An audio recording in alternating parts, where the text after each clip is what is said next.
لا حول ولا قوة إلا بالله العلي العظيم. بسم الله الرحمن الرحيم. الحمد لله الملك الحق المبين، والصلاة والسلام على سيد المرسلين سيدنا ومولانا أبي القاسم محمد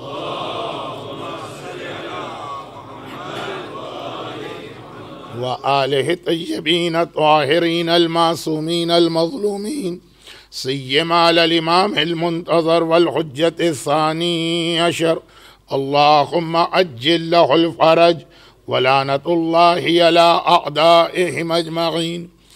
أما بعد، فقد قال الله عز وجل في كتابه المبين وقرآنه المجيد: بسم الله الرحمن الرحيم.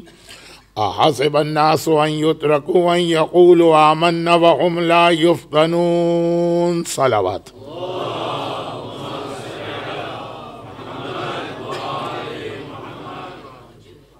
قرآن کریم کی آیت جس کی تلاوت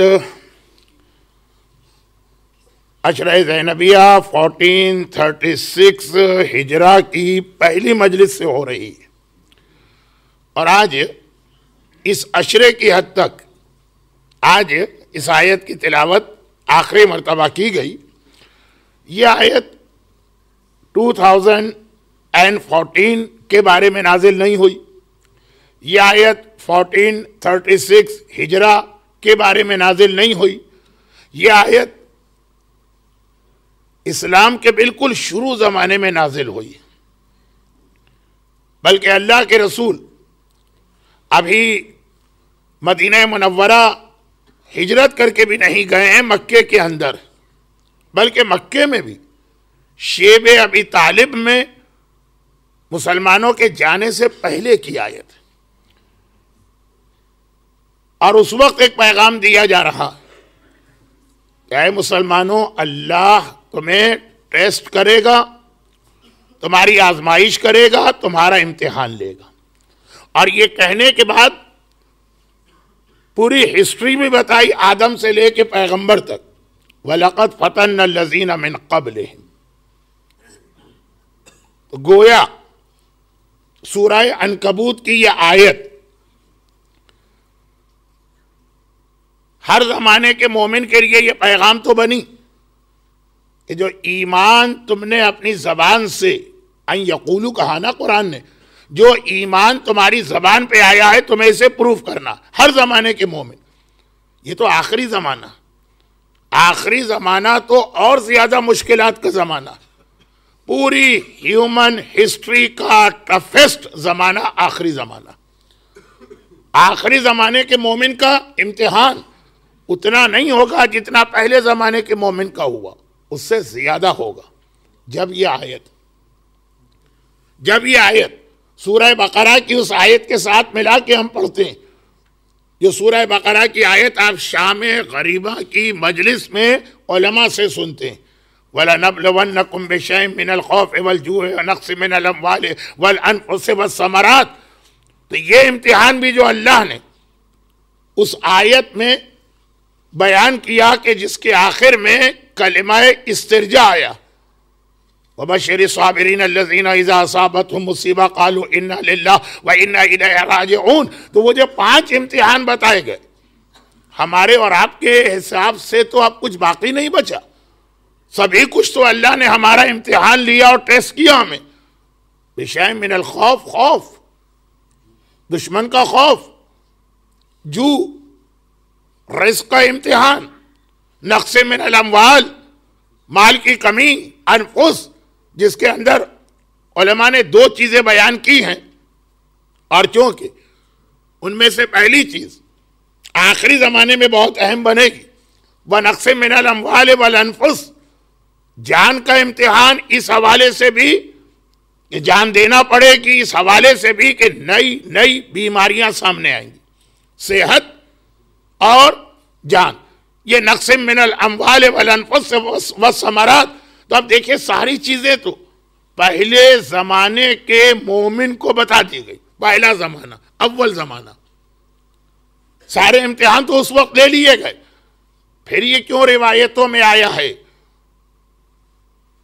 کہ مومن کے لیے سب سے زیادہ مشکل زمانہ، اب وہ حدیثیں اتنی مشہور ہیں اور مجلس کا وقت اتنا کم مجھے محسوس ہوتا. میں یہ نہیں کہہ رہا ہوں مجلس کا وقت بڑھایا جائے، ٹائم مینجمنٹ اسلام میں بہت اہم چیز. میں صرف یہ اپنا ایکسکیوز کہہ رہا ہوں کہ بعض اوقات کچھ باتیں انکمپلیٹ رہ جاتی ہیں.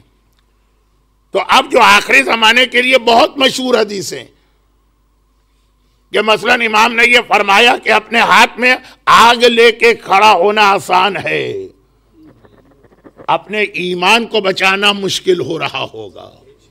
صبح کا مومن شام کو کافر ہو جائے گا، شام کا مومن نیکسٹ مارننگ کافر ہو جائے گا. روزانہ لوگ ایمان میں داخل ہوں گے، ایمان سے باہر نکلیں گے.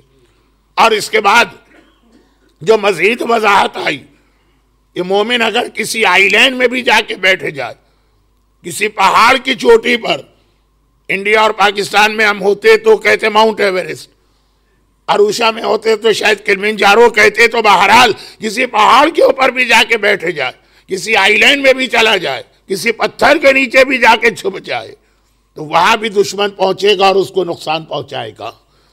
پہلے زمانے میں بہت آسان تھا کہ اگر جان کو خطرہ ہے شہر سے نکل کے جنگل میں چلے جاؤ. اصحاب کہف خالی اونلی ایگزامپل نہیں ہے، سادات کرام کے پورے خاندان جنگلوں میں گئے اور اسی جنگلوں میں زندگی گزار کے وہی انتقال کیا، کسی کو پتہ بھی نہ چلا کہ باقی زندگی ان کی کہاں گزری.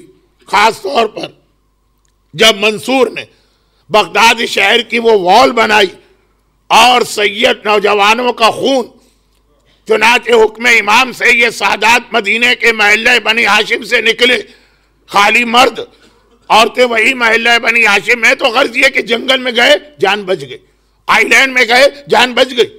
آخری زمانے میں تو یہ بھی نہیں ہوگا. اور امام نے صرف یہ نہیں کہا کہ ہر جگہ تمہاری جان کو خطرہ ہوگا، یہ بھی کہا کہ اگر کسی پتھر کے نیچے جا کے چھپ کے بیٹھ جاؤ گے تو پتھر پکار کے دشمنوں سے کہے گا کہ آؤ، یہاں پہ ایک مومن بیٹھا ہوا. اب آج کی جو ٹیکنالوجی ہے اس کی مدد سے آپ کو معلوم کہ پتھر بولے گا اس سے مراد کیا اور کتنا آسان ہے کسی کو بھی ڈھونڈنا اور تلاش کرنا. اب یہ الگ بات ہے کہ 777 بوئنگ اتنا بڑا جہاز غائب ہو گیا اور دنیا کہتی ہے ہمیں پتہ ہی نہیں چلا کہاں چلا گیا. اور دوسری جانب وہ یہ بھی کہتے ہیں کہ اس دنیا کے اندر اگر کوئی آدمی اپنے بوٹ کا لیس باندھتا ہے وہ ہمیں پتہ چل جاتا ہے کون ہے، کہاں ہے، کدھر. اب یہ موجودہ زمانے کا ایک فتنہ ہے، کوئی مسٹری نہیں ہے، مسٹری بنا دیا گیا ورنہ سمجھدار لوگ جانتے ہیں. خیر، تو خلاصہ یہ ہے کہ امتحان، آزمائش، ٹیسٹنگ، ٹرائل، بھوک کے ذریعے، خوف کے ذریعے، مال کے ذریعے، جان کے ذریعے، بیماری کے ذریعے، اولاد کے ذریعے، یہ تو ہر دور میں ہو رہا تھا. یہ آیتیں جو میں تلاوت کر رہا ہوں آپ کو معلوم، یعنی بار بار یہ جملہ کیا کہوں، وقت ہے ہی نہیں، کہ یہ تو پہلے سن بعثت کی آیتیں ہیں، پہلی ہجری کے مسلمانوں کو پیغام دیا. تو جب ہم سے کہا تمہارا ٹرائل اور زیادہ مشکل ہوگا تو آخر وہ کیا. اور اس حوالے سے ہمارا سبجیکٹ یاد رکھیے، دعا اور کرنٹ ٹائم پیریڈ. اب جو لوگ ہمارا سبجیکٹ ڈھونڈ رہے تھے پہلے دن سے، تو ویکینڈ تک تو وہ لوگ آئے بیچارے، ویک ڈیز میں نہیں آ پائیں گے اور اسی میں یہ بات مکمل کرنا پڑے گی مجھے. بہت چھوٹی سی ایک بات کہی جائے لیکن بہت بڑی بات وہ یہ ہے کہ آخری زمانے کا وہ مسئلہ تو ہر ایک کے علم میں ہے. دیکھیے یہ بھی ایک طریقہ ہے دشمن کا، اٹینشن کو ڈائیورٹ کرنا. اب یہ آخری زمانے کے حوالے سے جب بات ہوتی، اگر میرا ٹاپک ہوتا آخری زمانہ تو آپ یہی ایکسپیکٹ کرتے کہ میں کچھ مڈل ایسٹ کے حالات کو سامنے رکھ کے بات کروں گا، اور اگر یہ بات نہ کرتا تو آپ کمپلین کرتے کمیٹی سے کہ جب یہ سبجیکٹ دیا گیا تو اس پہ بات کیوں نہیں ہو رہی. جب آخری زمانے کا عنوان آئے گا تو آپ کے ذہن میں یہ آتا کہ یہ جو اس وقت ٹیررسٹ آرگنائزیشن ہے اور ایک سامنے آتی ہے، ہم کو لگتا ہے کہ یہ ایکسٹریم پر ہیں اس کے بعد دوسرے ان کے بھی ابا جان ہمارے سامنے آ جاتے ہیں، وہ اس سے بھی زیادہ ایکسٹریم پہ چلے جاتے ہیں، اور ہم سمجھتے ہیں کہ اس سے زیادہ ایکسٹریم پر کون جائے گا؟ تیسری آرگنائزیشن اس سے بھی زیادہ ایکسٹریم پہ چلی جاتی ہے۔ اہل بیت کے روضے ڈیمولش کیے گئے، ہم نے کہا کتنے ایکسٹریم پر؟ کہا کہ اب یہ روضہ رسول کو ڈیمولش کرنا، ارے یہ تو ان کے بھی ابا جان نکلے، اور ابھی ہم روضہ رسول کی بات کر رہے ہیں، کہا اب ہمیں خانہ کعبہ کو ڈیمولش کرنا، اور سب کے پاس ایک ہی نعرہ ہے، توحید۔ اہل بیت کے روضے بھی توڑے جا رہے ہیں تو توحید کے نام پر، نعوذ باللہ۔ روضہ رسول کو ڈیمولش کرنے کا منصوبہ بن رہا ہے، وہ بھی توحید کے نام پر۔ خانہ کعبہ کو ڈیمولش کیا جائے گا، کم از کم اناؤنسمنٹ تو کر دیا اس خلیفہ نے، تو وہ بھی توحید کے نام پر۔ ہم سے زیادہ توحید کو کون جانتا؟ بنا لا الہ است حسین، حسین کے چاہنے والوں اور ماننے والوں سے زیادہ توحید کو کون پہچانتا؟ لیکن ہم یہ دیکھ رہے ہیں کہ ہر ایکسٹریم گروپ نہ صرف یہ کہ دوسرے سے زیادہ ایکسٹریم ہوتا ہے، بلکہ عجیب بات یہ کہ وہ آ کر اپنے سے پہلے والے کو بھی کافر قرار دیتا۔ آپس میں ایک دوسرے کو کافر کہہ رہے ہیں، اب کہتے ہیں کہ نہیں، جو مثلا خانہ کعبہ کے اطراف حکومتی نظام ہے، جو نئی آرگنائزیشن ہے وہ ان کو کافر قرار دیتی ہے نا، اس حکمران کو۔ اتنا ایکسٹریم پر دنیا پہنچتی جا رہی ہے، لیکن جو بات میں کہنے والا تھا وہ کچھ اور ہے۔ وہ یہ کہ اگر میرا سبجیکٹ ہوتا آخری زمانہ تو آپ مجھ سے یہی ایکسپیکٹ کرتے کہ آخری زمانے کے فتنے کو اور ایمان بچانا مشکل ہے، اس کے اندر مولانا مڈل ایسٹ کے حالات پڑھیں گے، مکہ مدینہ کا سسٹم، وہاں آج کل جو ٹیررسٹ آرگنائزیشن آ رہی ہیں، اور باقی دنیا کی بھی پولیٹیکل کیفیت، چلیں اس سے زیادہ آگے جا کے مولانا کچھ اکنامی کے بارے میں بات کریں گے۔ جب پیٹ میں روٹی نہ ہو تو نہ اللہ یاد رہتا ہے، نہ قرآن یاد رہتا ہے۔ کاد الفقر ان یکون کفرا، ایک حدیث یہ ہمارے ہاں کوٹ کی جاتی ہے، اور میرے اعتبار سے یہ غلط ہے، لیکن بہرحال کوٹ کی جاتی ہے کہ اللہ کے رسول نے فرمایا کہ یہ غربت، یہ پیٹ کی مار، یہ رزق کا پورا نہ ہونا آدمی کو کافر بنا دیتا۔ اصل حدیث اس سے بھی زیادہ ہمارے ساتھ ظلم یہ ہوتا ہے کہ ہمیں حدیثیں بھی آدھی سنائی جاتی ہیں، قرآن کی آیتیں بھی آدھی سنائی جاتی ہیں، اور میں اسی پہ آ رہا ہوں کہ اصل آخری زمانے کا اصل فتنہ یہ دو باتیں۔ اصل حدیث تو یہ کہ لولا رحمت ربی علی فقراء امتی کاد الفقر ان یکون کفرا، اگر میرے رب کی خاص رحمت نہ ہوتی میری امت کے فقیروں پر تو یہ غربت انہیں کافر بنا دیتی۔ رحمت رب نے ان کو بچا کے رکھا ہے۔ تو خیر، اب یہ کہ آخری زمانے کے حالات، جب میں وہ دو حدیثیں پڑھتا تھا بہت زیادہ اٹینٹیو ہو کے مجمع سنتا تھا، کیونکہ میں خالی حدیث نہیں پڑھتا تھا، پھر اس کی وضاحت بھی کرتا تھا کہ اللہ کے رسول نے فرمایا کہ آخری زمانے میں 2/3 دنیا مر جائے گی، اس کے بعد میرا بیٹا آئے گا۔ 1/3 قتل و غارت گری کے نتیجے میں، ایسا آپس کے اندر کلنگ اور لوٹنگ اور جنگیں، ہر جگہ جنگ ضروری نہیں ہے، ایسے بھی علاقے ہوں گے کوئی جنگ نہیں، بہت ہی پیسفل ملک ہے، کوئی آدمی اٹھا اس نے دھن دھن دھن دھن فائرنگ کر کے 10 آدمی مار دی، کوئی اسکول میں داخل ہوا 50 بچے مار دی، کوئی ہاسپٹل میں گیا 15 آدمی مار دی۔ تو کہا کہ ہر جگہ یہ قتل و غارت گری چل رہی ہوگی۔ اب یہ تو میڈیا کا کام ہوتا ہے نا کہ کہاں کی خرابی کو بہت زیادہ ہائی لائٹ کرے، کہاں کی خرابی کو بہت ہی معمولی سا بنا کے پیش کرے۔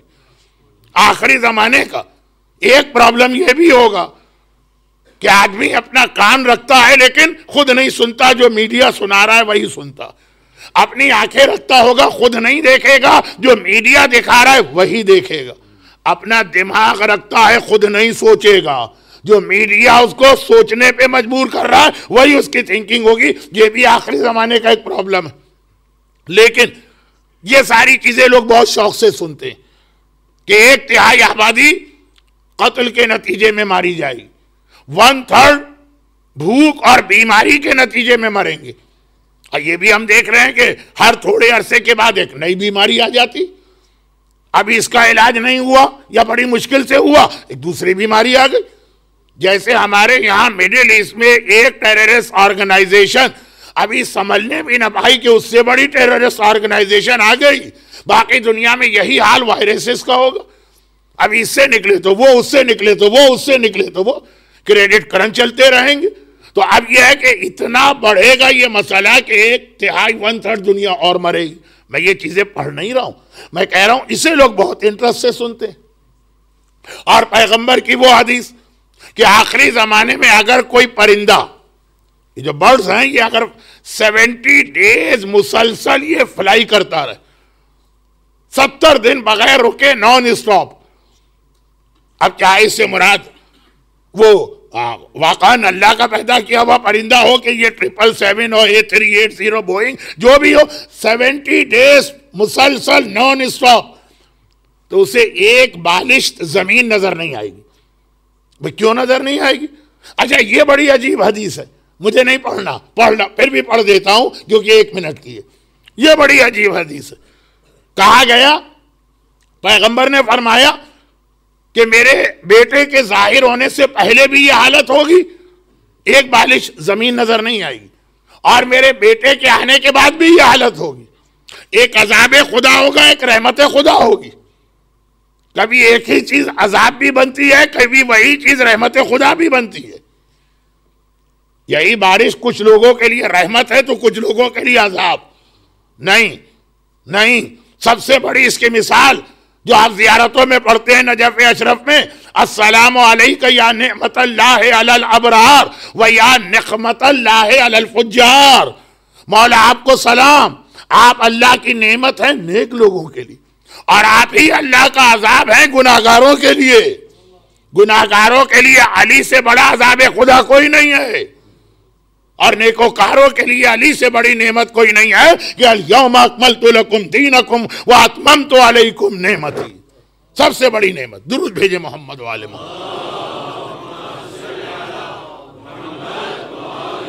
تو ظہور امام کے حوالے سے کئی حدیثیں ایسی ہیں جن میں یہ لفظ آیا. جیسے ابھی وہ میں نے پتھر والی حدیث پڑھی, تو اسی حدیث کے اندر یہ ہے کہ ظہور کے بعد پھر یہ معاملہ الٹا ہو جائے گا. یعنی دشمن اسلام کہیں بھی جا کے چھپے گا, وہ پتھر پکار کے کہے گا کہ اے مومن آ, ایک دشمن یہاں چھپا ہوا ہے. تو ایک وہ حدیث, اور ایک یہ جو میں پڑھ رہا ہوں, ایک بالش, یہ انگوٹھے سے لے کے چھوٹی انگلی کا درمیانی فاصلہ جو مرحوم آیت اللہ خوئی کے فتوے میں عورت اور مرد کے نماز میں اتنا ڈسٹینس ہو جائے, اگر دونوں ایک ہی لائن میں نماز پڑھ رہے ہیں تو نماز ویلڈ, لیکن منیمم اتنا ڈسٹینس. یہ میں نے اس لیے کہا کہ تھوڑا تھوڑا ایک آدھ دن حج اور عمرے کا ذکر ہوگا, اور آج کل جس طرح سے طواف کی نماز کو مشکل بنایا جا رہا ہے, تو اس کے اندر یہ مسئلے کو خیال کرنا بہت مشکل ہوتا ہے. اتنا مشکل بھی نہیں ہے, لیکن آدمی وہاں پہ اتنا ٹینشن میں ہوتا ہے طواف کی نماز کے لیے کہ خیال بھی نہیں کرتا کہ ایسا نہ ہو کہ ایک بالش سے کم ڈسٹینس میں کوئی عورت, میں مسئلہ نہیں بتا رہا ہوں, اتنا ٹائم نہیں ہے میرے پاس مجلس میں, یہ صحیح مجلس جو ہے صحیح فورم بھی نہیں. کل رات کو کوسچن آنسر سیشن میں بہت باتیں ہوئیں, یہ مجلس نہیں, لیکن میں عرض کر رہا ہوں ایک بالش بہت اہم ہے یہ. لیکن یہاں پہ بالش کی بات آ رہی ہے, پیغمبر کی وہ حدیث کے 70 دن ایک پرندہ اڑتا رہا, ایک بالش اسے نیکڈ زمین نظر نہیں آئے گی. امام سے پہلے بھی عذاب خدا کی وجہ سے, امام کے بعد بھی رحمت خدا کی وجہ سے. یہ کیسے پاسبل ہے؟ جواب دیا کہ امام کے آنے سے پہلے اتنی ڈیڈ باڈیز زمین پہ پڑی ہوں گی ہر علاقے میں کہ ایک کے اوپر دوسری میت, دوسرے کے اوپر تیسری میت, تیسرے کے اوپر چوتھی میت, ایک بالش خالی زمین 2 میتوں کے درمیان نظر نہیں آ رہی ہوگی بہت پہلے. اور یہاں نظر آ رہے ہیں مجھے ایسے لوگ بہت پہلے 80s میں یا ارلی 90s میں بھی, جب ہم لوگ حج کی قربانی کرنے جاتے تھے تو سلاٹرنگ ہاؤس کا کیا منظر ہوتا تھا, بکرے پہ بکرا, بکرے پہ بکرا, بکرے پہ بکرا پڑا ہے, ایک پیر رکھنے کی جگہ نہیں ہوتی ہے, گجراتی میں شاید پگ کہتے ہیں. ایک پگ کی جگہ نہیں ہوتی ہے, بکروں پہ پیر رکھ کے چلنا پڑتا تھا. بکرے کا پیٹ پھٹ جاتا تھا, بست ہوتا تھا, اندر گھس جاتے تھے. ہم جیسے لوگوں کو لے بھی نہیں جاتے تھے ہمارے گروپ والے کے مولانا آپ تو ہر بکرے کا پیٹ پھاڑیں گے. تو خلاصہ یہ ہے کہ وہ منظر جو ہم نے بکروں کا 80s میں یا 70s میں دیکھا, کہا کہ آخری زمانے میں اتنی قتل و غارت گری ہوگی کہ 2 لاشوں کے بیچ میں اتنی جگہ بھی خالی نہیں ہوگی. اور ظہور امام کے بعد اللہ کی برکتیں آئیں گی اور دنیا میں اتنی گرینری ہوگی کہ ایک بالش جگہ بھی تمہیں نظر نہیں آئے گی جہاں خالی زمین ہو. گرینری, رحمتیں, برکتیں, پھل پھول پودے, یہ سب اللہ کی طرف سے. خیر, تو بات یہ ہو رہی ہے کہ یہ والی حدیث ہے انٹرسٹ بھی ہوتا آدمی. اب اتنا تو ہر ایک نے سنا, یہ جو میں نے ابھی آپ کے 10 منٹ لیے اس میں کون سی نئی بات میں نے کہی, اتنا ہر ایک نے سنا ہے. پھر اس کی مزید تشریح چاہیے ہوتی اور بہت زیادہ انٹرسٹ بڑھ جاتا ہے مجلس میں جب ان حدیثوں کو آج کی جو لیٹسٹ بریکنگ نیوز ہے اس سے ملا کے آپ کو سنایا جائے. یہ کہا جائے دیکھیے ابھی BBC میں یہ خبر آئی ہے, یہ ایک حدیث ہے پیغمبر کی. دیکھیے ابھی CNN میں یہ نیوز آئی ہے, ابھی یہ حدیث, اسکائی نیوز میں یہ خبر آئی, اور انٹرسٹ بڑھ جاتا. وہ عالم بھی بہت بڑا عالم بن جاتا ہے جو ریڈیو ٹیلی ویژن کا نیوز بلیٹن آپ کے سامنے دوبارہ ریپیٹ کر دے, البتہ ہر ایک کے ساتھ ایک حدیث بیان کر کے. مگر آخری زمانے کے یہ مین پرابلم نہیں ہے, یہ تو سائٹ کے پرابلم ہیں کہ اتنی قتل و غارت گری ہو رہی, ایسا بھوک, ایسا بیماریوں کا ماحول بن رہا, پولیٹیکل سچویشن اس طرح بدل رہی, پتھر کے نیچے بھی مومن کو پناہ کی جگہ نہیں مل رہی. یہ سب سائٹ کے پرابلم ہیں, یہ مین پرابلم نہیں ہے.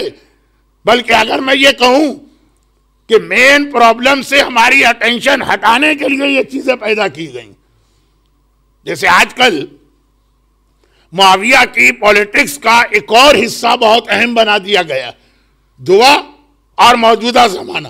میرا ٹاپک یاد رکھیے گا, میں بار بار یاد دلا رہا ہوں, اس سے پہلے کہ آپ کمپلین کریں کہ مولانا آپ آج کی مجلس کس ٹاپک پہ پڑھی گئی, دعا اور موجودہ زمانہ.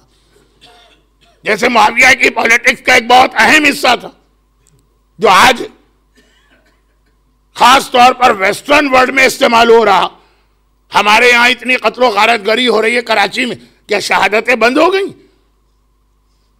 مسئلہ یہی ہوا ہے کہ اب مومن, دنیا بھر کے مومن جہاں شہادتیں نہیں ہوتی ہیں ان علاقے کے, وہ کہتے ہیں کہ مولانا اگر 2 یا 3 آدمی مارے گئے تو اس کی کیا خبر دیں, کیا فاتحہ پڑھیں, اب تو اناؤنسمنٹ بھی نہیں ہوتا. ہاں کوئی 50 60 100 آدمی اگر مرے تو بتائیے کہ ہاں یہ کوئی آج ٹریجڈی ہوئی.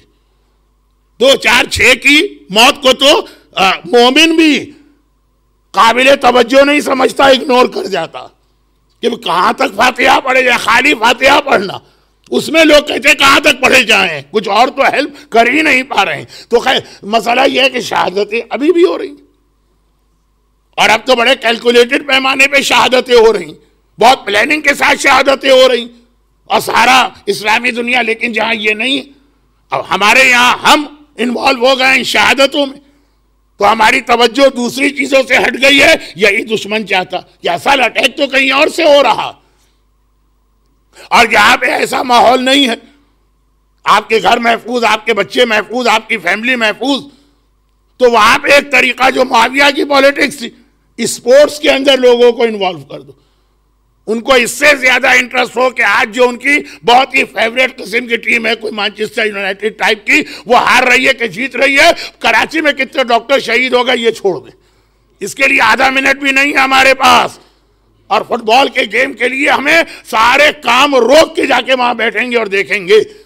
یہ حرام چیزیں نہیں ہیں, لیکن بات یہ ہو رہی ہے دشمن کا طریقہ کیا.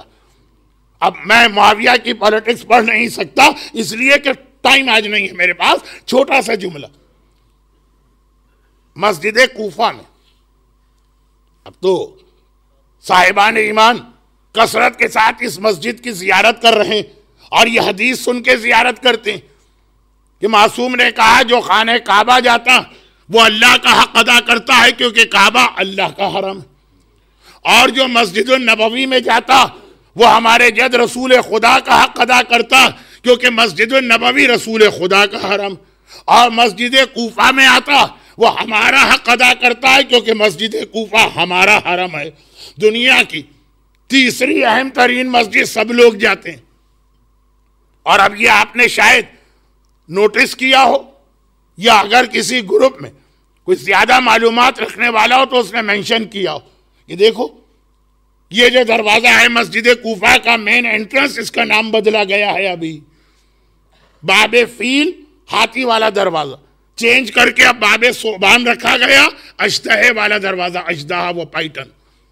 لیکن ایک جملے کے ساتھ خانہ کعبہ کی زیارت کو آپ جاتے ہیں، کتنے دروازے ہیں؟ مور دین 100۔ بہرحال فضیلت باب السلام سے داخل ہونے کی ہے۔ باب السلام خانہ کعبہ کے مور دین 100 گیٹس یا ڈورز میں افضل والا۔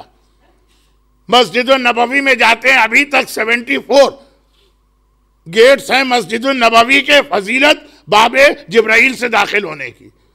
اور مسجد کوفہ میں جاتے ہیں، کئی دروازے ہیں، بلکہ ابھی تو جو نئے دروازے بنائے گئے مسلم ابن عقیل اور ہانی ابن عروہ کے روضوں کی ریکنسٹرکشن کے بعد، تو بہت سارے دروازے ہیں، فضیلت ہے باب صوبان سے داخل ہونے کی۔ مگر یہ باب صوبان جس کا نام بدل کے معاویہ نے باب فیل رکھا، اور صدام کے ٹاپل ہونے کے بعد دوبارہ اس کا پرانا نام واپس آیا، یہ وہی معاویہ کی پولیٹکس۔ اٹینشن کیسے ڈائیورٹ کی جاتی ہے اہم مسئلے سے۔ ہمارے یہاں قتل و غارت گری ہوگی تو آپ کے یہاں اسپورٹس ہوں گے۔ مقصد صرف یہ ہے کہ جو مین پرابلم ہمارا ہے ادھر ہماری توجہ نہ ہو، اور وہ میں اس وقت آپ کے سامنے بات شروع کر رہا ہوں، پھر اس کو دعا سے لنک دینا۔ مگر صرف ایک چھوٹی سی بات، جب میں نے آپ کے 30 منٹ ایسے سبجیکٹ پہ لے لیے جو ہے تو بہت انٹرسٹنگ، کہ what's happening in our world today, کیا ہو رہا ہے آج دنیا میں، جب میں نے اس پہ 30 منٹ لے لیے، یہ کہتے ہوئے کہ یہ میرا سبجیکٹ نہیں، پھر بھی 30 منٹ لے لیے، تو 1 منٹ اور سن لیجئے تاکہ ایٹ لیسٹ اس کے حوالے سے بھی ایک بات آپ کے سامنے آئے، اور وہ یہ، بلکہ 2 باتیں چھوٹی سی، ایک تو اصل، ایک تو میرا سبجیکٹ نہیں ہے، دوسرا آگے چل کے سبجیکٹ بنے گا۔ اس لیے پہلی بات، ہماری ساری توجہ ظہور امام کے حوالے سے مڈل ایسٹ پر ہوتی ہے۔ امام مکے میں ظاہر ہوں گے، پہلا جہاد مدینے میں کریں گے، کوفے کے اندر امام کو بہت بڑی آرمی ایسٹ سے آ کے جوائن کرے گی، اور دمشق کے اندر حضرت عیسیٰ آئیں گے اور سفیانی کا خاتمہ کر کے پھر امام کی حکومت اسٹیبلش ہوگی۔ یہ ہر ایک کے ذہن میں اتنا سا میپ تو ہے، Mecca to Medina to Kufa to دمشق۔ مگر جسٹ بیفور ظہور کے بعد نہیں، ظہور سے پہلے جو سب سے امپورٹنٹ ریجن ہوگا اور جہاں کے حالات کا بہت ہی گہرا تعلق ہے ظہور امام سے، وہ ہے یمن، جو بالکل ہمارے اعتبار سے ایک سائڈ کا علاقہ۔ یمن میں کیا ہو رہا ہے یہ تو اکثر مومنین کو معلوم بھی نہیں، اور جنہیں تھوڑا بہت پتا چل رہا ان کے ذہن میں بھی یہ اتنا کلیئر نہیں ہے کہ یمن کا ظہور امام سے کتنا گہرا تعلق۔ بہت ہی مختصر ایک بات میں عرض کروں، یمن وہ علاقہ ہے جو ہمیشہ سے محبان اہل بیت کا مرکز رہا تھا۔ یہ وہ علاقہ ہے کہ جہاں رسول خدا نے امام علی کو 6 مہینے کا گورنر بنا کر بھیجا تھا۔ 6 مہینے امام علی مدینہ چھوڑ کے یمن میں گئے تھے۔ آخری حج میں امام علی رسول کے ساتھ مدینہ سے نہیں نکلے تھے، وہ نارتھ سے آئے تھے مکے میں، اور امام علی ساؤتھ یمن سے آئے تھے۔ بہت اہم علاقہ ہے محبت اہل بیت کے حوالے سے۔ اور دشمنان اہل بیت جو ان کا ایک پروپیگنڈا ہوتا ہے۔ کل رات کو کوئسچن آنسر میں کسی کا ایک سوال آئے، مولانا کیا بات ہے کہ باغ فدق کے بارے میں ہمارے علماء کبھی کوئی بات نہیں کرتے اور کاؤنٹر دلیلیں نہیں دیتے ہیں جو دشمنان اہل بیت کی دلیلیں؟ میں نے بہت تفصیل کے ساتھ وہاں پہ یہ بات، اس کا جواب دیا تھا، یہ جو کیو این اے سیشن رات کا تھا۔ مگر وہ بات تھی کہ ہمارے خلاف پروپیگنڈا ہوتا ہے جس میں باغ فدق بھی شامل ہے، کہ جی یہ لوگ جھوٹ بولتے ہیں، ایسا کوئی واقعہ نہیں۔ پوری شیعت جھوٹا مذہب بنایا گیا ہے نا کہ یہ غلط مذہب ہے، اور کس آدمی پہ اس کی ذمہ داری ڈالی ہے؟ عبداللہ ابن سبا، جھوٹا آدمی ہے ہی نہیں ہسٹری میں. اور اس کو کہاں سے یہ لوگ کہتے ہیں بلونگ کرتا ہے؟ یمن سے. یمن دشمنان اہل بیت کے سینے میں کانٹے کی طرح چبھتا رہتا. بہت زیادہ مشکل میں شاید لفظ استعمال کر گیا، لیکن بہت اہم علاقہ، اور خاص طور پر ظہور امام سے اس علاقے کا، اس ریجن کا اتنا گہرا تعلق ہے کہ ہمارے بزرگ علماء کے حالات میں ایک جملہ لکھا ہوتا تھا کہ وہ آخری زمانے میں، بلکہ اس سے بھی پہلے، یعنی آخری زمانے سے مراد اپنی عمر کے لیٹر سٹیجز، یمن میں ہجرت کر کے جاتے تھے اور وہاں رہا کرتے تھے.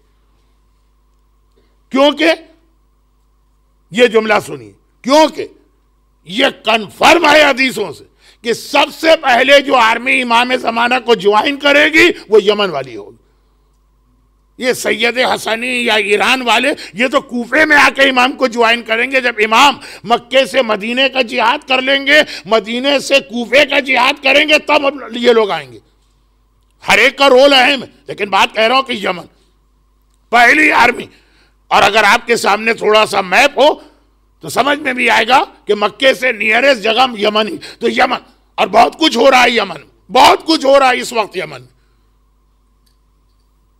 البتہ میں یہ نہیں کہتا کہ اس کا امام زمانہ سے کوئی تعلق ہے، اس لیے کہ سوائے اللہ کے کوئی نہیں جانتا کہ آخری زمانہ کب آئے گا. ہم خالی گیس کر سکتے ہیں. حدیثوں میں تو یہاں تک ہے کہ جب مولا سے پوچھا گیا کہ مولا کیا زمانے کے امام کو بھی معلوم ہوگا کہ میرا ظہور کب ہے؟ کہا ان کو بھی نہیں معلوم ہوگا. تو کیسے پتا چلے گا؟ کہا ذوالفقار جو ان کے پاس ہے وہ بولے گی کہ اے حجت خدا میرے ہاتھ میں لینے اور جہاد کا وقت آ گیا. تو اب وہ تو خیر ایک بہت الگ سبجیکٹ شروع ہو جائے گا. تو آخری زمانہ کب ہے یہ کسی کو نہیں معلوم. مگر یمن میں بہت کچھ ایسا ہو رہا ہے جس کی جانب سے ہماری توجہ بالکل ہٹی ہوئی. اچھا، جیسا کہ میں نے کہا کہ یہ ہمارا سبجیکٹ بھی نہیں ہے، مجھے اس سے زیادہ انٹرسٹ بھی نہیں کہ پولیٹیکل سچویشن کیا بن رہی، کیونکہ جب آپ پولیٹیکل سچویشن کو ہائی لائٹ کریں فوراً ذہن میں آتا ہے پھر تو یہ آخری زمانہ، اور یہی خیال غلط، اور یہی خیال نہیں آنا چاہیے. تو میں تو آج کل ادھر جاتا ہی نہیں. مگر جن لوگوں کو تھوڑا انٹرسٹ ہے وہ یمن کو اگنور نہ کرے یا اوور لک نہ کرے. یہ تو ہو گئی ایک بات. اصل بات جو میں کہہ رہا تھا وہ یہ ہے کہ آخری زمانے کے حوالے سے جو اصل فتنہ ہے اور جو اصل مومن کا امتحان ہے، وہ جو دو بہت اہم باتیں، اور یہ دونوں شاید ایک دوسرے سے انٹر کنیکٹڈ ہیں یا شاید دونوں ایک ہی چیزیں، وہ یہ ہے کہ آخری زمانے کا جو مومن کا امتحان سب سے بڑا ہوگا کہ آخری زمانے میں مومن کی ایگو بہت بڑی کر دی جائے گی. ہر ایک اپنے آپ کو اپنے علاقے کا خدا سمجھ رہا ہوگا. گھمنڈ بہت زیادہ ہوگا. ایروگنس صاحب ایمان میں بہت زیادہ ہوگی. کبھی کافروں میں تو ہمیشہ سے رہی، نان بلیورز میں ہمیشہ سے رہی، دشمنان اہل بیت میں یہ بات ہمیشہ سے رہی. ابو جہل جیسا دشمن اسلام جب بدر کی لڑائی میں گھوڑے سے زمین پہ گرا اور جس نے اسے قتل کیا، دو تین الگ الگ نام ہیں، شاید وہ دو بچے معوذ و معاذ تھے، شاید کوئی اور تھا. تو بہرحال ابو جہل زمین پر سب سے بڑا دشمن اسلام، عرب کا سب سے ایروگنٹ آدمی، جو یہ کہتا تھا کہ یہ اسلام ہم کیسے قبول کریں جس میں ہمارا غلام ہمارے برابر آ کے بیٹھ سکتا، یہ اسلام ہمیں نہیں چاہیے جس میں بلال ہمارے سر پہ کھڑے ہو اور نیچے کھڑے ہو کے بلال کی اذان سنے، یہ اسلام ہمیں نہیں چاہیے جو ہمارے غلاموں اور کنیزوں کو ہمارے ایکول رائٹس دیتا. بہت ہی ایروگنٹ آدمی تھا. اور اتنی حالت تھی اس کی ایروگنس کی کہ جب بدر کی لڑائی میں وہ زمین پہ گرا ہے 17 رمضان 2 ہجرہ، تو اپنے قاتل سے کہہ رہا کہ جب میرا سر کاٹنا تو کوشش کرنا کہ جتنا یہ جو میری نیک ہے اس کے نیچے سے کاٹ سکتے ہو اتنا نیچے سے کاٹنا. قاتل حیران ہو گیا، بھائی وصیت لوگ کرتے میرے فیملی کا خیال کرنا، میرا قرضہ ادا کرنا، میرے بچوں کو دیکھنا. کہا کہ اس لیے کہ جتنا نیچے سے سر کٹے گا شولڈر کے قریب، جب اس کو اٹھاؤ گے اتنا وہ اچھا اور خوبصورت لگے گا. میں یہ نہیں چاہتا کہ مرنے کے بعد بھی میری شکل یا میرا سر برا لگے. ایروگنس دیکھیے، ایروگنس بھرا ہوا. لیکن مومن اتنا ایروگنٹ کب بنے گا؟ وہ تو اہل بیت کا ماننے والا، جن کی کیفیت یہ ہے کہ ایک دن اگر فضا کر کے کام کرتی ہیں اور شہزادی آرام کرتی ہیں تو نیکسٹ ڈے فضا بستر پہ آرام سے لیٹی ہیں اور سو رہی ہیں. شہزادی ان کے کپڑے دھو رہی ہیں فضا کے، شہزادی کھانا پکا رہی ہیں فضا کے لیے، شہزادی خدمت کر رہی ہیں فضا کی. ان کے چاہنے والے اتنے ایروگنٹ کب سے بنے؟ آخری زمانے. آخری زمانے کا سب سے بڑا پرابلم یہ کہ ہر آدمی کی ایگو کو اتنا بڑا کیا جائے گا کہ مومن دوسرے مومن سے امر بالمعروف قبول کرنے کو بھی تیار نہیں ہوگا. ذرا سسٹم اسٹرانگ ہو تو وہ تو اس بات پر سو کر دیا کرے گا کہ اس نے مجھے امر بالمعروف کیا کیسے. مومن کی بات تو میں نے بہت دور سے اسٹارٹ کی. بھائی کی بات سننے کو تیار نہیں ہوگا. اولاد والدین کی ایک چھوٹی سی بات برداشت کرنے کو تیار نہیں. بیوی اور شوہر کا ریلیشن بھی اتنا ایروگنس کا ریلیشن بن جائے گا، ٹالرنس ختم ہو کے رہ جائے گا سوسائٹی سے.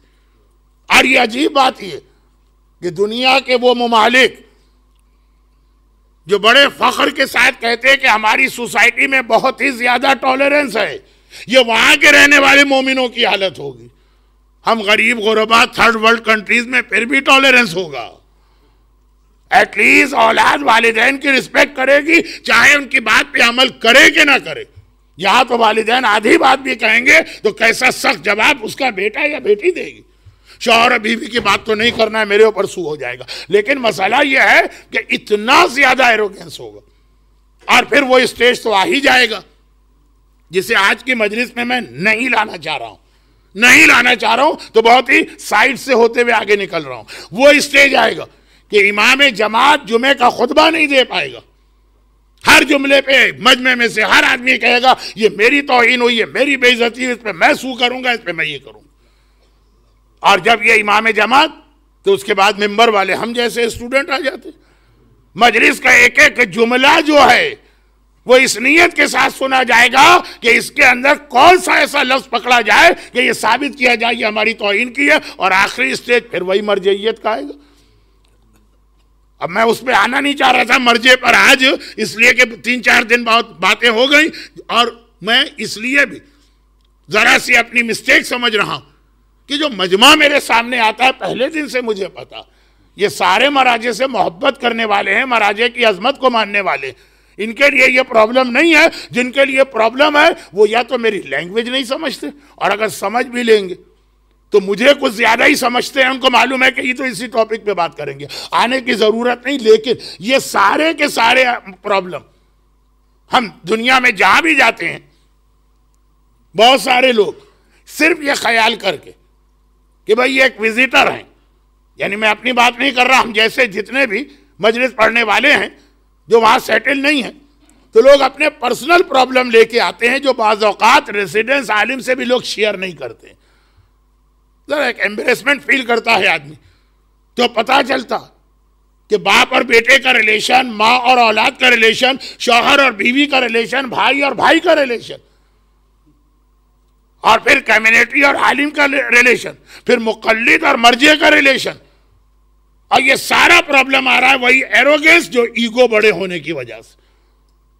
اور یہ ایگو بڑا ہونا، اس کے ساتھ جو دوسرا پرابلم ہے جو اکثر اپنے 80s اور 90s کے لیکچرز یا مجالس میں نے مینشن کیا، کیونکہ یہ لندن ہی میں نے سنا تھا. 80s اور 90s میں بہت زیادہ اس کو بیان کیا، ابھی بھی کہیں کہیں موقع ملتا. اور وہ یہ ہے کہ آپ حضرات تو یہاں پتہ نہیں کب سے رہ رہے ہیں، تو آپ کو بھی معلوم ہے کہ صدام کے زمانے میں کس کثیر تعداد میں عراق کے مومنین یہاں پہ ریفیوجی بن کے یا اسائلم لے کے یہ آتے رہے.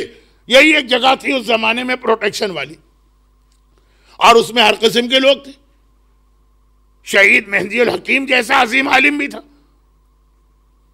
اور ایک مرتبہ انہوں نے اپنے سینٹر میں ایک ڈنر رکھا تھا اور اس کے اندر کسی کا علم و تقوی چیک نہیں کیا تھا. جو مجلس سے پڑھنے آ رہے ہیں سب کو بلایا تھا, میں بھی گیا تھا, ایک کونے میں بیٹھا تھا.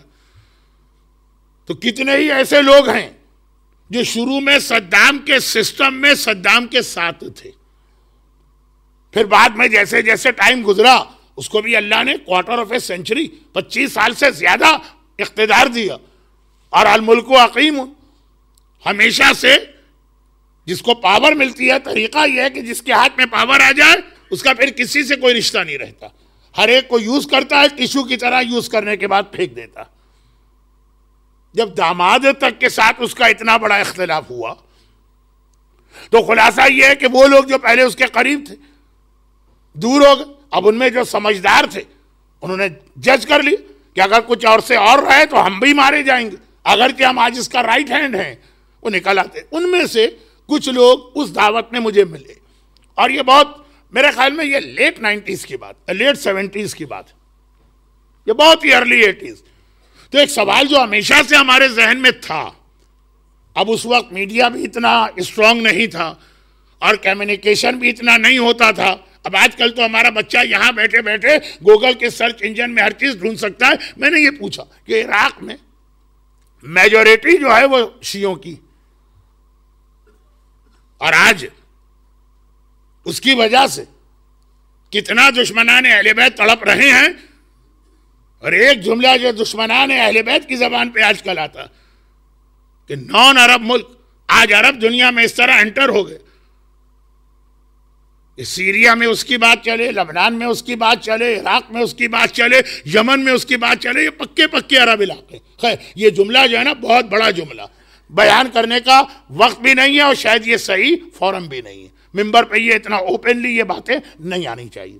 خلاصہ یہ ہے کہ میجورٹی شیعوں کی, اور اس کے بعد پھر صدام اتنا اسٹرانگ کیسے ہو گئے, اتنے مظالم کیے. شہید باقر صدر کی شہادت اسی وقت ہوئی تھی, تو اس کا مطلب یہ ارلی 80s کی بات. تو انہوں نے ایک چیز بتائی اور کہا کہ اس وقت جو مراجع نے فتویٰ دیا تھا اس کو مس انٹرپریٹ کیا خود صدام نے بھی, اور ہمارے مومنین تو ہر وہ بات پہ یقین کر لیتے ہیں جو میڈیا سے ان کو دی جائے. لوگوں نے بھی یقین کر لیا. فتویٰ کیا تھا کہ یہ جو اسکول عراق کی گورنمنٹ نے بنا ہے اس میں اپنے بچوں کو تعلیم دلانا جائز نہیں. اچھا پہلے سے ایک کنسپٹ ہم کو دیا گیا ہے کہ مراجع انگلش پڑھنے کو حرام کہتے ہیں, مراجع سیکولر ایجوکیشن کو حرام کہتے ہیں. وہ بالکل غلط ہے. وہ دوسرے اسکول آف تھاٹ کے علماء تھے اور ابھی بھی ہیں. ہمارے یہاں کبھی ایسی بات نہیں ہوئی, لیکن لوگوں کے ذہن میں آپ جو پوائزن ڈال دیں وہ اسے قبول کر لیں گے. تو اس وقت کے اعتبار سے اس فتوے کو مس انٹرپریٹ کیا گیا کہ دیکھیں یہ نجف اور کربلا میں بیٹھنے والے مولوی جن کا زیادہ سے زیادہ ویژن اتنا ہے کہ گھر سے مسجد آ گئے, مسجد سے گھر چلے گئے بس, اور وہ آ کے اتنی بڑی بڑی بات کر رہے ہیں ہمارے بچے ایجوکیشن حاصل نہ کرے. یہ کس نے کہا تھا؟ لیکن مسئلے کو مس انٹرپریٹ کرنے میں صرف ایک لفظ چینج کرنا پڑتا. تو اس نے بتایا کہ یہ ہماری سمجھ میں آج آیا, اس وقت تو ہم بھی نہیں سمجھ رہے تھے, اور یہی کہہ رہے تھے کہ ہمارے مراجع ہمیں دنیا سے پیچھے رکھنا چاہتے ہیں. دنیا آگے جا رہی ہے, یہ بیکورڈ میں جا رہے ہیں. دنیا مریخ پہ پہنچ رہی ہے, یہ کنویں میں گھستے چلے جا رہے ہیں, اترتے چلے جا رہے ہیں. وہی سارے جملے جو ہر دفعہ ریپیٹ ہوتے ہیں. کہا کہ میں ان اسکولوں کا پروڈکٹ ہوں.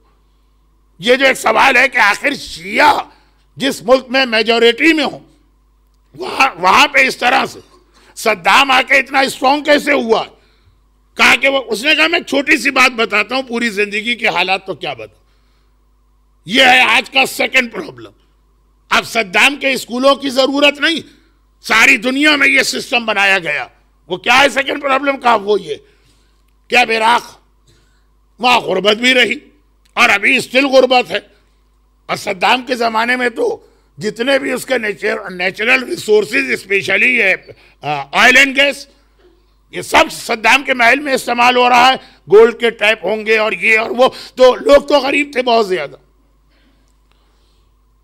چنانچہ ہم میں سے اکثر بہت ہی غریب بیک گراؤنڈ سے آتے تھے اور گورنمنٹ کے اسکولوں میں ایجوکیشن حاصل کرتے تھے. تو ہمیں لیسن یہ دیا جاتا کہ بچے کو جو چیز بہت پسند ہو، مثلا عرب دنیا میں فروٹ، پھل یا میوہ بہت شوق سے کھایا جاتا. یہاں تو میں پڑھتا رہتا ہوں آرٹیکلز میں، گورنمنٹ بھی پریشان ہے کہ بچے ویجیٹیبل اور فروٹ کم لے رہے ہیں، اور یہ جنک فوڈ اور یہ پیپسی اور پتہ نہیں کیا کیا چیزیں بہت زیادہ لے رہے ہیں، لیکن عرب دنیا میں اسٹل فروٹ. تو کہا کہ مثلا ایپل جو بہت پسند ہے بچے کو، وہ رکھا میز پر اور کہا کہ یہ تمہیں ملے گا. یہ بچہ جو گھر سے روٹی تک اسے نہیں ملی، فروٹ تو اس نے شاید 6 مہینے سے ٹچ بھی نہیں کیا، اور اس کے سامنے لا کے رکھ دیا گیا ٹیبل پر. بہت سی باتیں ہم اور آپ اس کو جوک سمجھیں گے، لیکن بچہ بن کے آپ کو سننا پڑے گا، جو چائلڈ سائیکولوجی کہلاتی. جو میں نے ایک دن کہا تھا نا کہ یہ جملے بعد میں آئیں گے کہ شیطان کو سمجھنا ہے تو شیطان بن کے سوچنا ہے، دشمن اہل بیت کو سمجھنا ہے تو دشمن اہل بیت بن کے سوچنا ہے، گدھا ڈھونڈنا ہے تو گدھا بن کے سوچنا ہے. تو خیر، اب وہ لا کے فروٹ رکھ دیا گیا اور کہا گیا ہے تمہارا. اب بچہ خوش ہوا، آگے بڑھنا چاہ رہا. کہا رک جاؤ، کہو کہ یا اللہ فروٹ ادھر آ جائے. آئے گا کیا؟ نہیں آئے گا. اچھا کہا یا محمد نہیں، یا علی نہیں، یا فاطمہ نہیں، یا حسین نہیں، اور یا عباس. یوزولی جو صاحبان ایمان دنیا بھر کے ہیں وہ یہاں پہ اسٹاپ ہو جاتے ہیں، پھر چوتھے اور 5ویں اور 8ویں اور 9ویں کو تو کون یاد کرتا. یہ بہت اہم نام کہ سارے نام لو، آگے نہیں بڑھاؤ. فروٹ کیسے آگے بڑھے گا؟ کہا کہ اب آگے بڑھو اور خود اٹھا لو. اٹھا لیا. کھا لیا. اب جب کھا لیا تو کہا گیا کہ دیکھو، نہ اللہ تمہاری مدد کو آئے گا، نہ علی آئیں گے، نہ عباس آئیں گے. جو کرنا ہے خود سے کرنا ہے، بس اپنا سوچو، کسی اور کا خیال نہ کرو. اچھا اب یہ بہت ہی چھوٹی بات پہلے دن، لیکن جب مسلسل یہ بات ریپیٹ ہو، پتھر پر بھی ایک ڈراپ آف واٹر پڑے تو پتھر میں سوراخ ہو جاتا. کہا کہ اس طرح سے ہمیں آہستہ آہستہ کر کے یا عباس ہو یا حسین ہو یا علی سے ہٹایا گیا اور سیلفش بنایا گیا. اور یہ کئی ملکوں کے ایجوکیشن سسٹم میں یہ بات کہی جاتی ہے. اچھا اس کو ایک اور اچھے انداز سے سنی. لائف از فار انجوائمنٹ، اپنی لائف خود انجوائے کرو. اب اس میں پیرنٹس نکل گئے، اس میں ہسبینڈ وائف اسپاؤس نکل گئی، اس میں اولاد نکل گئی. لائف اور انجوائمنٹ کہہ کر یہ سارے رشتے توڑ دیے گئے. یعنی بہت ہی شارٹ میں بات کروں کیونکہ اب مصائب کا وقت آ گیا. سیلفش، خود غرض، صرف اپنا سوچو اور اپنے انجوائمنٹ کو سوچو. اس کے بعد پھر والدین کس کو یاد رہیں گے؟ بلکہ والدین تو لائف کے انجوائمنٹ میں پرابلم بنتے ہیں. انہیں اٹھانا، انہیں ویل چیئر پہ بٹھانا، انہیں گاڑی میں بٹھانا. ہمیں جانا ہے فٹ بال کا میچ دیکھنے، ان کو جانا ہے اسٹینمور میں دعائے توسل سننے. کتنا پرابلم بنتے ہیں وہ ہمارے لیے. Life enjoy. اب صدام نے بالکل بلنٹلی یہ جملہ کہا، نہ عباس، نہ علی، نہ محمد، نہ اللہ، کچھ نہیں. وہی تمہیں ملے گا جو تم خود اپنے لیے حاصل کرو اور کسی کا خیال نہ کرنا. یہ دو جو پرابلم ہے، ایگو، ہر آدمی اتنا ایروگنٹ، اور دوسرا سیلفش. دعا اس کا بہترین توڑ. دعا میں سکھایا ہی یہ جاتا ہے کہ اتنا ہمبل ہونا ہے، اللہ کے سامنے اپنے آپ کو اتنا ڈیگریڈ کرنا ہے، اتنا زیادہ اپنے آپ کو چھوٹا بنانا ہے. ایگو پرابلم کا سب سے بڑا سلوشن اگر آدمی دعا سمجھ کے پڑھے کہ میں کیا کہہ رہا ہوں. اور صحیفہ کاملہ دیکھ ڈالیے کتنا مومن کو، انسان کو اللہ کے سامنے ڈیگریڈ کیا گیا ہے، تب جا کے اس کا یہ ایگو پرابلم ختم ہوگا. یہ دعا موجودہ زمانے کے سب سے بڑے پرابلم. عراق میں کیا ہو رہا ہے اور کعبہ میں کیا ہو رہا ہے اور پاکستان میں کیا ہو رہا ہے، وہ مسئلوں سے زیادہ بڑا یہ پرابلم. اور اس کو میں مزید کل بتاؤں گا کیونکہ وقت اتنا آج نہیں رہا. اور اگر آپ جا کے دیکھیے تو یزید آپ کو اور یزید کے جتنے ساتھی ہیں سب اسی ایروگنس سے بھرے ہوئے نظر آئیں گے. وہاں کا بھی سب سے بڑا مسئلہ ان کا ایروگنس تھا. زینب کبریٰ کہتی رہی کہ اے پسر سعد، تیرے سامنے محمد کا نواسا ذبح کیا جا رہا ہے، تو خاموش کھڑا. خالی خاموش نہیں کھڑا ہے، کتنی بے حیائی سے مسکرا رہا. لیکن میں کہتا ہوں پیٹ پر ایروگنس کو پہنچا دیا شمر کے ایک جملے نے. بہت ساری چیزیں ہوتی ہیں بہت سارے طریقے ہوتے ہیں. دیر آر سرٹن ویز کہ آپ کو اپنا آرڈر آگے اگر پاس آن کرنا. مگر ذرا شمر کا جملہ سنی. یہ ایسا نہیں لگ رہا ہے کہ وہ اپنے آرڈر پہ عمل کرانا چاہتا ہے, یہ بتا رہا ہے کہ کتنا ایروگنس ہے اس کے اندر. عشرہ زینبیہ کی پہلی مجلس, خطبے کے فوراً بعد جو جملہ میں نے کہا تھا کہ آخری رخصت کے وقت حسین نے زینب سے ایک دعا کی ریکویسٹ کی اور ایک بد دعا نہ کرنے کی. اے بہن, نماز شب میں مجھ کو یاد رکھنا. اور دیکھو کتنا ہی ٹف ٹائم آ جائے کبھی بد دعا نہ کرنا. زینب نے بھائی کے دونوں ریکویسٹ کس طرح مانی کہ زندان شام میں بھی پہنچ گئی تو نماز شب کبھی چھوڑی نہیں تھی. آقا سجاد کا جملہ کہ جب رات کے وقت بھی کبھی قافلہ چلایا گیا تو بیبیاں بندھے ہوئے ہاتھوں سے اونٹ پر بیٹھی ہیں اور نماز شب پڑھ رہی ہیں. اور بد دعا کا مرحلہ بھی آپ نے دیکھا. حسین نے جو بات کہی, زینب نے اس کے بعد کتنے مشکل امتحان دیکھے. اپنی چادر چھنی, سجاد کی کمر پہ کوڑے پڑے, سکینہ کے رخسار پہ تماچے لگے, بھائی کا لاشا پامال ہوا ہے, خیمے جلے ہیں, بے محمل و عماری کی سواریوں پر بٹھایا گیا, بازوؤں میں رسی باندھی گئی. ایک بار بھی علی کی بیٹی نے بد دعا کے لیے کچھ کہا نہیں. ہاں, ایک منزل ایسی آئی کہ زینب کو اپنی ماں فاطمہ یاد آ گئی. ایک بار ماں فاطمہ نے مدینے میں بد دعا کے لیے ہاتھ اٹھائے تھے, زینب کو ماں یاد آ گئی. کب؟ جب یہ قافلہ کوفے کے قریب پہنچا. کوفہ پرانے زمانے کے ہر سٹی کی طرح چاروں طرف سٹی وال ہے, جگہ جگہ اس کے اندر انٹرنس کے گیٹ. 2 گیٹ بہت قریب تھے. مگر شمر یہ امام علی کے زمانے میں اس کوفے میں رہ چکا. اس نے ایک بار اہل بیت کے قافلے کو اس گیٹ سے انٹر کرنا چاہا جس سے امام علی اپنی فیملی کو کوفے میں لایا کرتے تھے. زینب کی نگاہ اس دروازے پہ پڑی. زینب کو بابا یاد آ گئے. میرا بابا جب مدینے سے مجھے لے کے آتا تھا, اور علی کو پتا ہے کہ میں زینب جیسی بیٹی کو لا رہا ہوں, زینب. لیکن پھر بھی امام علی کے غیرت. پہنچ گئے, کہا ٹھہر جاؤ, ابھی ہم لوگ یہیں اس شہر کے باہر اسٹے کریں گے. گھر نظر آ جائے تو مسافر کا دل چاہتا ہے جلدی چلا جائے. زینب نے کہا بابا کیوں؟ کہا ابھی دن کا وقت ہے, کوفے کی گلیوں میں لوگ چل رہے ہیں, علی کی غیرت برداشت نہیں کر سکتی کہ اس وقت لوگوں کے درمیان سے اپنی بیٹیوں کو لے کے جائے. یہ زینب کتنے حجاب کے ساتھ ہوگی, مگر کہا کہ پھر بھی علی کی غیرت. رات ہو گئی, مغرب کی نماز. بابا اب تو اندھیرا چھا گیا. کہا کہ نہیں, ابھی بھی لوگ گلیوں میں ہیں اور انتظار کرو. آدھی رات کے قریب علی زینب کو لے کے کوفے میں انٹر ہوئے اور بار بار کہہ رہے ہیں زینب بیٹی چادر اچھی طرح سے اوڑی ہے نا, نقاب تو صحیح طریقے سے بندھا ہے نا, ایسا نہ ہو کہ ہوا چلے. زینب جیسی بیٹی کو علی, یہ باپ کی غیرت کہہ رہی ہے کہ بار بار نصیحت کر رہے.